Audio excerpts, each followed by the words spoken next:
Today, I'm taking a step out of my usual genre of pillage and plunder to check out one that is more vaguely tropical, The Islander. This game was met with a very lukewarm response, so I decided to 100% complete it in order to answer the question, is it good or bad? Ahoy matey, I'm Scurvy Banana. My wife got tired of hearing me talk about pirate video games and made me start doing it on YouTube instead. Besides pirates, I also sometimes cover games generally tropical, boaty, or fisherman-y. If you'd like to catch more of my stuff, feel free to subscribe. If you've got a game you'd like me to talk about, feel free to cast it into the comments section. Thanks. The Islander is an idle farming simulation game that was released in 2018 by Boxhead Bros. It features a pixelated island set somewhere in Polynesia. It's a low-priced game that explains within its store that it is supposed to be a slower-paced and relaxing experience where you build and farm while easing your mind and soul. Boxhead Bros released a follow-up game that you can also check out, The Islander Town Architect. This sequel seems to be more centered around the building aspects as opposed to the farming.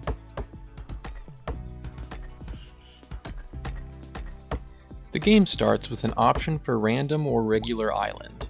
Random presents a procedurally generated yet static island where you terraform it to your will by knocking down trees and busting up all the rocks. Regular islands don't have this obstacle as they are solely beach, and you will slowly expand their size over time. The top left of the screen shows your finances, as well as your level and monetary multiplier.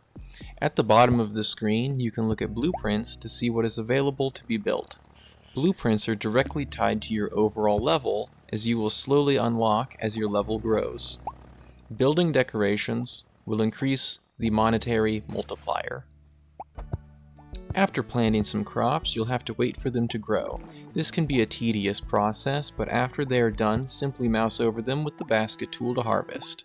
If you're lazy, you can build the coconut robots to auto-harvest your crops. While this is going on, a few clickables will begin to show up around the island. A parrot will fly over, a fish will jump out of the water, or a starfish will wash up on the beach. These all grant money as well. This is pretty much the entire game. There are a bunch of different things to plant, trees, bushes, and crops. There are also animals to tend like chickens, pigs, and even pandas, but essentially each is just a different timer with a different cash assignment. This is very much so a clicker game or an extremely simplified tycoon sim. An entire playthrough of the game, to the point of maxing out everything, takes only about a couple hours. While achievement hunting to 100% the Steam achievements took me about 5. A large chunk of the time was spent away from keyboard as the coconut bots farmed in my absence. Visually, to me, this game is very middle of the road. It's not phenomenal, but it's also not bad. I think some people might consider it to be rather bland, but I think its middle of the road and simple approach aid in favor to its simplistic design and calming zen attitude. Disgruntled opinions on the sound I find more reasonable. There only seems to be one musical track which plays on repeat. By itself it's fine, maybe a quirky soundtrack, but played on repeat non-stop for 2 hours straight, that's a bit much.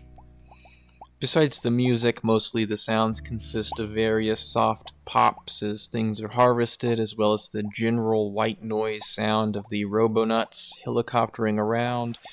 Only this white noise of gathering is broken by an ear-shattering bed squeak sound. This sound is your house making money. Honestly, it didn't bother me too much, but I can completely understand how and why it would really unsettle others. Overall, I liked this game for what it is. It has a very small price point of only a few dollars, and it offers up a simple and potentially stress-free clicker experience. It felt a bit more hands-on than other idle clicker games I had played before. Granted, absolutely don't buy this game if you're expecting a tropical version of Stardew Valley. This is a small-scale gaming experience in comparison. Is it necessarily better than other idle clicker games? No. Is it necessarily worse? Also no. It's pretty alright. If you're interested in The Islander, don't forget you can also check out its sequel, The Islander: A Town Architect.